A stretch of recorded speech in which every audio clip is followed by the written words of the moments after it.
6750 konut Şanlıurfa için dediğim gibi sadece geçici bir çözümdür. Yerel müteahhitlerin, bölgesel müteahhitlerin desteklenmediği takdirde bunun çok fazla etkili, yeterli olmayacağını herkes görecektir. Dediğim gibi 6750 konut sadece ve sadece geçici bir çözüm, geçici bir ihtiyaç karşılamak zorunda kalacak. Şanlıurfa'nın ilçelerine bakıyoruz. İlçe dağılımındaki konut ihtiyaçlarına yaklaşık Bilecik'te 500, Bozova'da 500, Ceylanpınar'da 130, Eyüpiye'de 4250, Viranşehir'de 750 konut, Siverek'te 500 konut, Halfeti'de 120 konut ihtiyacı karşılar mı?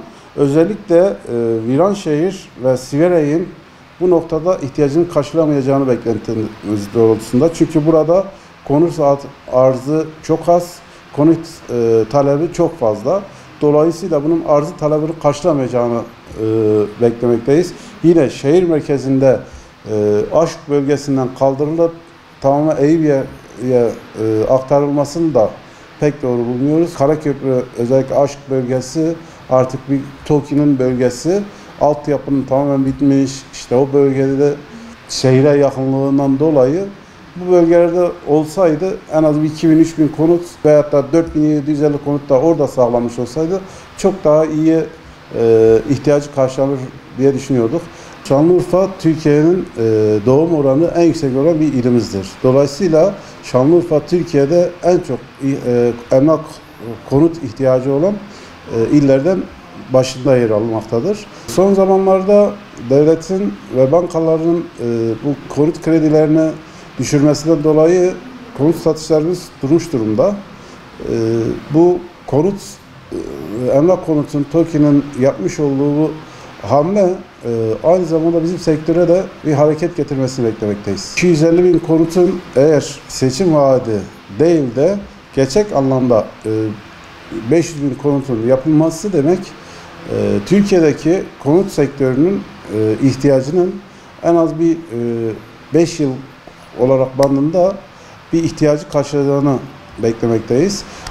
Bunun gerçekleşmesi bazı uzman arkadaşlar, müteahhit olan uzman arkadaşlar gerçekleşmesini zor gibi görüyor. Bunun iki sebeplerden dolayı zor görüyor. Birinci noktada bunun devasa bir Türkiye devletine bir bütçe olmasından kaynaklanıyor. İkincisi ise bunun bu süre zarfında bitirilemeyeceği söz konusu oluyor. 3 yılda, 4 yılda bu şekilde 500 bin konutun yapılması biraz zor gibi görülüyor. Ben eşitlik ilkesinin tümüne, çünkü sadece şehit yakınlarının ihtiyacı yoktur. Ben bunun genelde pozitif ayrımcılık olmadan herkese eşit bir şekilde bunun yapılmasını öngörüyoruz. Daha doğru buluyoruz.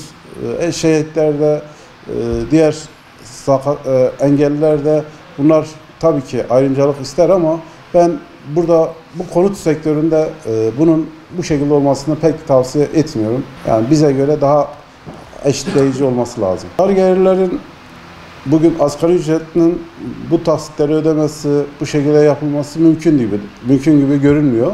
Ancak ikinci bir çalışan ek olursa büyük ihtimalle bu şekilde değerlendirilebilir. Hane halkından en az 2 kişinin maaşla en az asgari ücretli maaşı gelmesi gerekiyor ki bu konut ihtiyacının bu şekilde taksitlerin ödenmesini sağlasın. Şimdi özel sektörü bu tamamen zor durumda bırakan bir projedir. Biz özel sektörün bu şekilde desteklenip yapılmasını daha doğru buluyoruz. Çünkü 2000 konut, 3000 konut ihale yapıldığı zaman tek bir müteahhit arkadaş faydalanıyor. Ve bunu yerel müteahhitlerin, örnek veriyorum, devlet kendi arsalarını müteahhite kat karşılığı verdi. İşte ucuz kredilerin önünü açtığı takdirde bu yerel firmaların hem yerele katkı sağlayacak, hem istihdama katkı sağlayacak, hem bölge esnafına katkı sağlayacağından dolayı yerelle buna desteklenip de bu şekilde yapılmasını daha doğru buluyorduk. Dolayısıyla bunun müteahhitleri açısından, yerel müteahhit açısından zararı olacak, faydası olmayacak. İstihdama pek bir katkısı olmayacak. Bölgede konut ihtiyacını sadece karşılamış olacak.